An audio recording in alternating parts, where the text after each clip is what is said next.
Hi everyone. Every business wants to know why they are losing deals. What's the reason? Today, I'm going to show you how to use close loss reason property in HubSpot and create reports based on it. Close loss reason is a default HubSpot property with a multi-line text field type, and therefore it cannot be properly used for reporting. But don't worry, it can be easily resolved. To do that, you need to go to Properties section in Settings. Find Close Loss Reason property, and switch its field type from multi-line text to drop-down. Then, insert the common reasons why your business may lose a deal. I will just put some dummy options for the demonstration. Click Save button and field is ready to be used. But that's not the end. Sometimes it may not be enough to just select a loss reason. For such cases, create Close Loss Reason comment field with multi-line text field type, so that your teammate could leave some additional information why the deal was lost. What if you already have values in closed loss reason property? Well, in this case, you cannot change the field type right away. But do not worry, there's a solution for that. To resolve it, you'll need an additional property with multi-line text type to transfer the data from closed loss reason into it.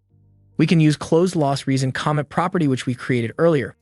Then we need to create a one-time automation to copy data from closed loss reason field to closed loss reason comment, and then clear the first one. This workflow should look like this. Be sure to turn it on and enroll existing records. Wait for a couple of minutes while workflow is executing. I've already moved all data from closed loss reason property to closed loss reason comment so that we don't need to wait.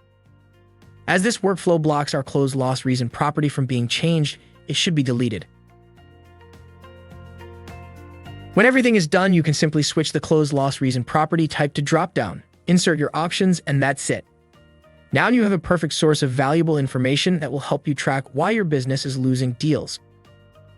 Now, to ensure that this property is being used, let's make it required on closed loss stage in the sales pipeline. To do that, you should go to Pipelines Configuration, find the pipeline, and add this property to the deal stage. Don't forget to click on Required checkbox.